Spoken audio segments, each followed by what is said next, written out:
Ang demonyo, kahit natutulog ang tao, sumisingit yan eh.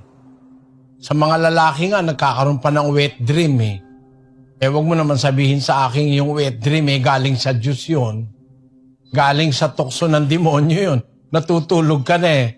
Hindi natin po pwedeng ikonsidera na ang Diyos kailanman magbibigay ng masamang panaginip, lalo na sa kanyang mga lingkod. Kung merong masamang panaginip, alam na natin kung saan galing yon. Ang punto, kapatid, lahat ng galing sa Diyos mabuti. Walang galing sa Diyos na hindi mabuti. On that principle na ang Diyos ay hindi magbibigay sa kanyang anak, pag hihingi ka ng tinapay, hindi kanya bibigyan ng ahas o ng bato. Hihingi ka ng isda, hindi kanya bibigyan ng ahas. Yun ang prinsipyo ng Diyos. Ang lahat ng mabuti lang ang manggagaling sa Kanya. Sabi doon sa Santiago, Kapitulo 1, versikulo 17. Ang bawat mabuting kaloob at ang bawat sakdal na kaloob ay pawang buhat sa itaas, na bumababa mula sa Ama ng mga ilaw, na sa Kanya'y walang pagbabago, ni kahit anino man ang pag-iiba.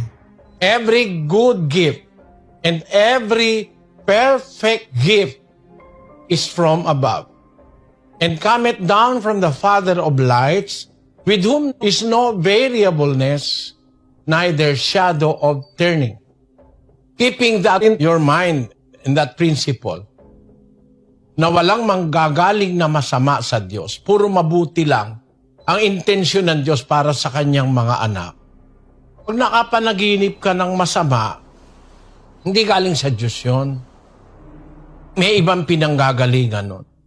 Kaya ang dapat nating trato sa panaginip, yung nasa 5:3 na Ecclesiastes.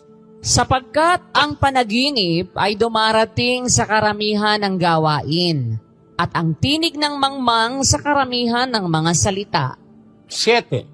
Sapagkat sa karamihan ng mga panaginip ay may kawalang kabuluhan, at sa maraming mga salita, ngunit matakot ka sa Diyos. Merong panaginip, walang kabuluhan. Sa karamihan ng panaginip, may walang kabuluhan. At tinan mo ha, ang tao na nanaginip, more or less, every 30 minutes na ikaw ay tulog, ayon sa pagsusuri ng mga dalubhasa. Everyone dreams while they are sleeping, but not everybody remembers. So if people tell you they don't have dreams, they are lying or mistaken. Yes, but not everyone remembers them when they wake up. Humans dream every